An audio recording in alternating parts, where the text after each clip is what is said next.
So this first story is the story of the necklace, and so it starts out by explaining who Freya is, and basically she's the goddess of love. It also mentions in the story that she's the goddess of sex and lust, which kind of explains why, like in the masonry story, why he wants to like marry her. And in the story, the second story I read with this assignment is the story of the stolen hammer, and the giant in that story wants to marry Freya as well. So that kind of goes hand in hand. Anyways, it also seems like she has something to do with animals as well, because in the story she has a chariot that's drawn by cats, and she also has a cloak which is made out of feathers, which allows her to fly, or the person who's wearing it can fly. Anyways, so the story starts out with her leaving early one morning, basically like in a trance, like dreaming about gold, and Loki notices this, so he follows her. She goes across the Bifrost Midgard, and yeah, so she goes across all of that, and she ends up in this like cave. She goes in this cave.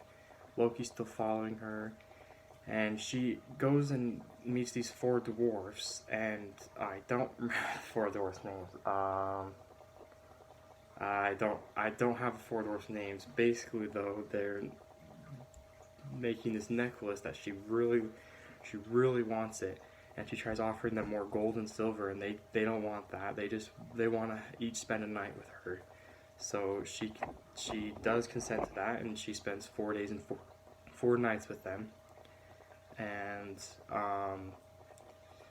meanwhile, Loki's been watching this the whole time, and he goes back to Asgard, and before she's able to go back, and he explains to Odin what she's done, and Odin tells Loki, well, we gotta get the necklace. So he sends Loki to get the necklace, and the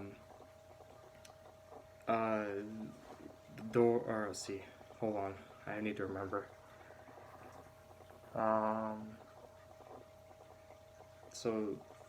Okay. So,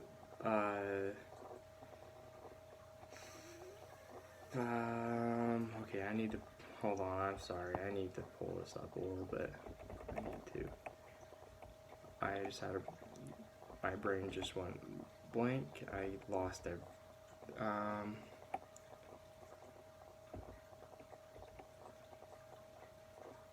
Okay, so yes, okay, I'm closing it now, I don't want to look at that. So, the door's locked when he tries to go and get the necklace, so he turns himself into a fly, and he tries to find like a small opening he can go through. He can't find one. He eventually does find one on the roof, and so he goes and gets he tries to get the necklace, and he can't, like, the last or whatever to get it off is not like showing, so he turns to a flea and he stings her, and she moans and turns to her side, and that shows the little latch, and he gets it off and opens it, and he gets the necklace and it returns to Odin. And in the morning she realizes the necklace is gone, and she only thinks, well, this is Loki, this has to be Loki that's done this.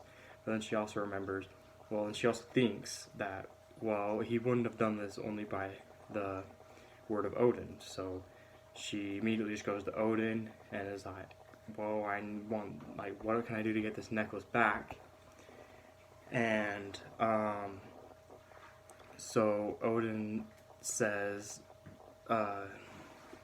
gives her a punishment, that she needs to spread warfare and misery in Midgard, and she was instructed to stir up anger and hate among sons of men and to stir up war. And so she does that. She agreed to the condition, and that's the end of that story.